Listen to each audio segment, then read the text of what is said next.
आपके डिसीज़न हमेशा ये डिसाइड करते हैं कि भविष्य में आपका सिचुएशन कैसा होगा। तो अपने सिचुएशन को हमेशा अपने फेवर में रखने के लिए सही डिसीज़न लेना बेहद ज़रूरी है। हेलो फ्रेंड्स, चलिए जानते हैं राइट डिसीज़न कैसे लिया जाता है। डिसीज़न हमेशा एनालिसिस के ऊपर बेस्ड होना चाहिए। इसलिए अगर हम डिसीज़न मेकिंग प्रोसेस को अपने हर प्रॉब्लम या सिचुएशन में अपनाते हैं तो हम देखेंगे हमारे अधिकतर डिसीजन सही हो रहे होंगे। चलिए अब हम जानते हैं डिसीजन मेकिंग प्रोसेस के बारे में। इसका पहला स्टेप होता है प्रॉब्लम या सिचुएशन को ठीक से डिफाइन करना, ताकि हम उस प्रॉब्लम की जड़ तक जा सकें। इसको एक एग्जाम्पल लेकर हम समझते हैं कि पढ़ाई में मन ना लगना या काम में मन ना लगना। पढ़ाई या काम में मन ना लगने का मतलब ये नहीं है कि आप उस काम में अच्छे नहीं हैं। बात बस इतनी है कि आपके बेसिक्स क्लियर नहीं है और ना ही अभी तक आपने अपनी प्रायोरिटी सेटिंग किया है और ना ही अभी तक आपने अपने डिस्ट्रैक्शन से बचने के लिए कुछ किया है।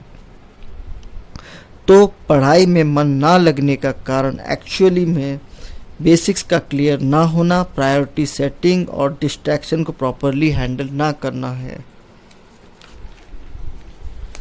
जब हम अपने प्रॉब्लम या सिचुएशन को ठीक तरीके से जान लेते हैं तब उसका सलूशन निकालना उतना ही सिंपल हो जाता है।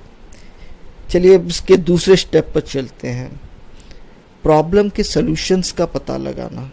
और यदि प्रॉब्लम के सलूशंस बहुत हैं तो बेस्ट सलूशन को चूज़ करना और उस सलूशन को अपने प्रॉब्लम या सिचुएशन में अप्लाई करना। जैसे अब हम इसी प्रॉब्लम को ही ले लेते हैं कि पढ़ाई या काम में मन ना लगना।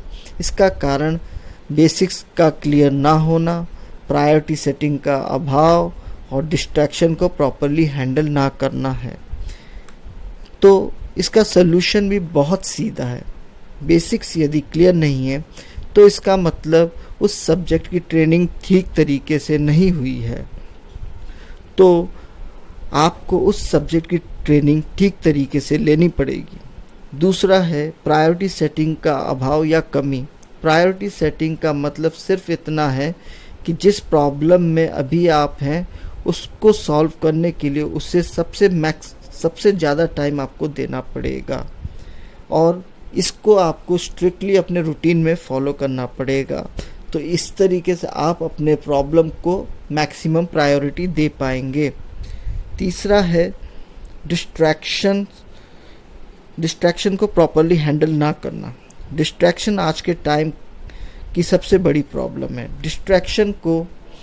डिस्ट्रैक्शन का मेन सोर्स स्मार्टफोन है। तो अगर हम अपने फ़ोन को स्मार्टली मैनेज कर लेते हैं तो हम डिस्ट्रैक्ट कम से कम होंगे।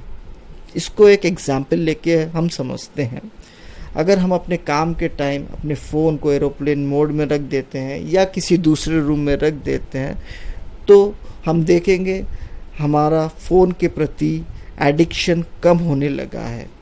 और जब हम इन सब को अपने काम में अप्लाई करने लगेंगे तो हम देखेंगे कि जितना हम अपने काम से डिस्ट्रैक्ट हो रहे थे उतना ही अब हम अपने काम के प्रति अटैच्ड फील करेंगे और हमारा अपने काम के प्रति इंटरेस्ट भी बढ़ गया होगा।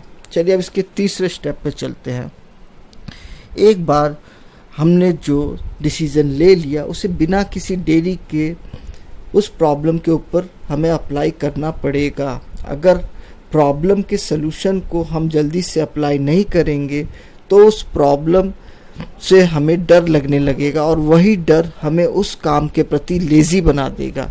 इसी स्टेज को प्रोक्रास्टिनेशन की स्टेज कहते हैं। तो अगर हम इस सिचुएशन से बचना चाहते हैं तो हमें डिसीज़न को बिना किसी देरी के अप्लाई करना पड़ेगा। चलिए हम अपने चौथे स्टेप पर चलते हैं। हम जब भी कोई डिसीज़न लेते हैं तो हम उससे करंट सिचुएशन को ध्यान में रख कर लेते हैं और करंट सिचुएशन हमेशा बदलती रहती है। तो ऐसी परिस्थिति में हमें अपने डिसीज़न को टाइम टू टाइम चेक करना चाहिए ताकि हमारा डिसीज़न और करंट सिचुएशन में तालमेल बन सके। जैसे कोरोना वायरस से पहले हमारी स्टडी हैबिट्स अलग थी और अब हमारी स्टडी हैबिट्स अलग हैं। तो हमें अपने डिसीज़न को इस तरीके से अप्लाई करना चाहिए जिससे कि हम उस डिसीज़न को हर सिचुएशन में फॉलो कर सकें। इसके लिए डिसीज़न का थोड़ा सा फ्लेक्सिबल होना ज़रूरी है। तो अगर हम इन बातों का ध्यान रखेंगे तो हम देखेंगे हम अपने वीकनेस को अपनी स्ट्रेंथ बना लिया है। आशा करता हूँ ये टॉपिक आपको समझ आया होगा और इससे आपको कुछ पॉजिटिव सीखने को मिला होगा। अगर आपको इस टॉपिक से रिलेटेड कुछ भी शेयर करना है तो आप कमेंट सेक्शन में कमेंट कर सकते हैं। Thank you.